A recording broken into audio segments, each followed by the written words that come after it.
Hello, BookTube. It's been an interesting afternoon. I had to go to work today, and then some beautiful, beautiful blue skies, bright white snow everywhere.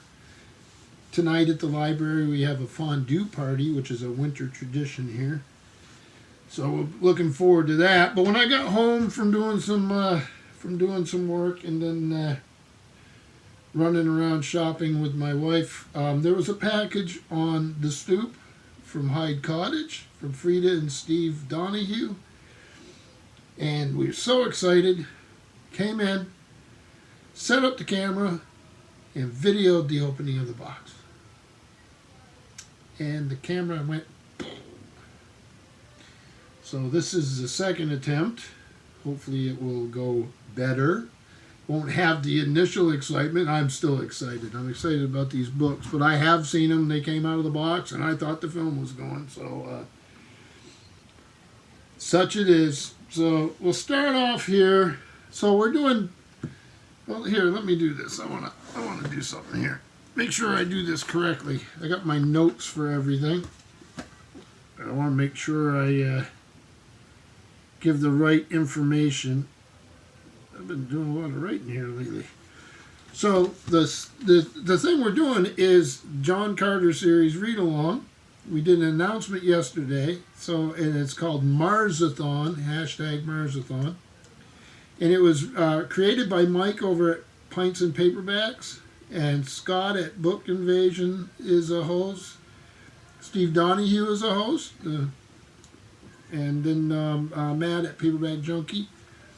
And myself. So I showed some of my books for the read along yesterday, and mentioned that paperbacks are more fun and this type of thing, and individual paperbacks, because I have some compendiums with the stories in them of Edgar Rice Burroughs' John Carter of Mars series.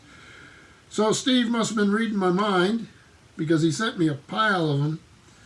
So let me see here. Let's just go in order. Let me see what we got for. So this came out in 1912 originally, but by the Frank A. Munsey Company. We talked about that yesterday. So let's see here. A Princess of Mars was originally published under the title Under the Moons of Mars by Norman Bean, the pseudonym of Edgar Rice Burroughs, in All Story magazine as a 6-part serial, February through July 1912. So we talked about that. The cover art here is Michael Whalen, and that's copyrighted in 1979. And the cover art on these are fantastic. So, they get it without the glare. So this is number 1. This is Gods of Mars, number 2, and this came out in 1913, again, Frank A. Munsey Company, and this is, of course, a Michael Whalen cover from the same year, 79. Hopefully you can see that. Then we have number 3, The Warlord of Mars, which came out 1913, 1914 in the Munsey pulps. And, of course, I guess all these Michael Whalen covers are all copyrighted 79, at least so far. So Warlord of Mars was first published in All Story magazine as a 4-part serial, December 1913 through March 1914. Look at that cover. And it continues on the back. I didn't show the back of the other ones. So let's do that. We've got time, right? So Princess of Mars continues around the back. Gods of Mars. I'm going the wrong way here. The camera throws me off here a bit. And then number 3, we just showed the back of. Number 4, Thuvia, Maid of Mars, which was published in All Story Weekly as a 3-part serial in April of 1916, Frank A. Munsey Company. Michael Whalen artwork here is again 79, so that just must be the way this is working. Number 5 is The Chessmen of Mars. And that is Was published in Argosy All Story Weekly magazine, February to April 1922. So that's, again, the same year on the artwork here by Whalen. The artwork's one of the great things you can get down a little rabbit hole with all the people who've done the art over the years, and some of it's great fun. So number 6 here is The Mastermind of Mars.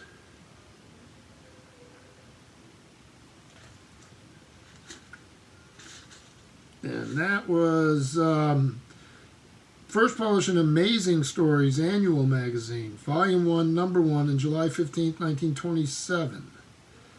And the Whalen art is the same, 1979 still. Then the last one here is number 7, A Fighting Man of Mars.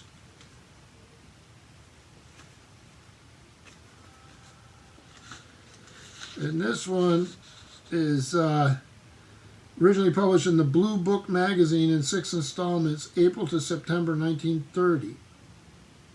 And the Whalen art again is, Michael Whalen art is again 1979. And this is a list of all of them. So this will be very enjoyable way to read these for the marsathon. Hashtag marsathon I'm being taught by my friends. Then another couple here. This is I Alone, Bernardo de Galvez's American Revolution by Eduardo Garrigues. If I'm mispronouncing that, I apologize. This is Art Publico Press, University of Houston. And this is a story of a gentleman who was the governor of Spanish Louisiana and the leader of armadas against the British in North America. I'm really looking forward to this. This is an area of the Revolutionary War that I know little about. So very excited about this. Then we have an advanced reading copy. I've been, hopefully I can do a review of this, is Whaling Captains of Color, America's First Meritocracy by Skip Finley. This will come out from the good folks at Naval Institute Press. I have many of their books and love their stuff. So this is a pub sheet. In this engaging new volume, Skip Finley has written a comprehensive account of over 50 sailors of color who rose to captain in America's great whaling ships. Meticulously researched, Whaling Captains of Color provides an overview of 200 years of industrial whaling, a profession in which a relative meritocracy existed. So, I mean, to survive doing this type of work and at sea, and everything involved here, of course, skill and knowledge and aptitude, even keep people alive. So, makes sense for it to be, well, it makes sense for everything to be a meritocracy, but. So then, I say these two for last. This here, I can't believe. This is just fantastic. And this is American Science Fiction, Library of America 2-volume set. I've talked to Steve about this many times. We've discussed the choices. This is the second 2-volume set. They've done this, so I don't know how much longer they're going to continue this. These are absolutely gorgeous. The first two were also edited by Gary K. Wolfe. So this is 1960 to 66 and 68 to 69. The first two are 53 to 56 and 56 to 58. These volumes, so 1960 contains The High Crusade by Poole Anderson, Way Station by Clifford D. Simak, Flowers for Algernon by Daniel Keyes, and Call Me Conrad, or This Immortal by Roger Zelazny. And then the second volume is Past Master by R.A. Lafferty, Picnic on Paradise by Joanna Russ, Nova by Samuel R. Delaney, and Imperio by Jack Vance. So a heck of a lineup of titles and writers, and just thrilled to have in this gorgeous box set. A huge fan of Library of America, and I'm going to be a huge fan of these volumes because they're just wonderful. Amazing gift. When Steve was here last weekend, him and I, we sit up and drink adult beverages and watch Star Trek and talk books and movies. Him and Deb can talk about movies. They both know way more than I do. But I'm fascinated in listening to them. But one thing that came up was Martin Caidin, an old thriller writer in a way. He really focused on the sea, on science, but really focused on aircraft and that sort of thing. If you know someone who's really into like aircraft type related fiction and nonfiction, they'll probably know who Martin Caidin is. And Steve found a couple. I haven't seen any Martin Caidin in years. So the first one here is The God Machine, right here. What a cover, huh? Wonderful condition. And it's deep in a hollowed-out peak of the Rocky Mountains is the ultimate computer, a scientific monster named Project 79. Here's a nerve-shattering story of what happens when the computer decides to destroy its human creators and take over the world. And this is a Bantam edition from 1969. Martin Caidin is a world-renowned science and military writer, especially expert in aerospace and military science affairs. He's been awarded many honors for his books in the field of aviation, military science, and space exploration. Mr. Caidin is a former consultant to the commander of the Air Force Missile Test Center, the Federal Aviation Agency, and other high-level organizations. So that it was also another one Steve got me was an oceanic one, The Last Fathom. This one's in wonderful condition. They got a picture of Caidin there. 4 miles down, they were deep beneath the waves, more than 27,000 feet, the farthest reaches of hydrospace. Orca was at home here, operated by just 2 men and a $1 billion computer. The world's fastest and most powerful submarine. When it came to undersea exploration or warfare, Orca was incomparable, invincible. Every mission, every test run was a technological breakthrough. Underwater speeds of 100 knots an hour were clocked. Dives beyond 4 miles to the deepest ocean troughs were now commonplace. And then came the day that a big chunk of our planet and one of its oceans nearly became ground zero in the biggest war game of all time.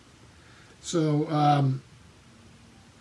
Martin Caidin, I'm just looking forward to a blast from the past with these. So what we have here, let me do a little bit of a Steve pile. We have Whaling Captains of Color by Naval Institute Press. We have I Alone, Bernard D. Galvez's American Revolution by Eduardo Garrigues. And this is University of Houston, is it? Yeah, University of Houston. We have Library of America, American Science Fiction, 4 classic novels from 1960 to 66, and 4 classic novels from 68 to 69. Both edited by Gary K. Wolfe in this gorgeous slipcase volume. We have, for Marsathon, Volume 1 through 7 of Edgar Rice Burroughs' John Carter Mars Tales, what they're calling the Martian Tales, and these beautiful Del Rey editions with Michael Whalen covers. And I'm going to be careful here. Then we have The God Machine and The Last Fathom, both techno thrillers, maybe you call them, from Martin Caidin. And that's a heck of a gift to come home to. Very exciting for me. Like I say, we're going to go out and have a big fondue party tonight. And we'll see what tomorrow brings. But again, thank you, Steve. Already trying to convince him to come back up for a visit. So we'll see what happens, what his schedule is. But check out Marsathon if you get a chance. And thank you, BookTube.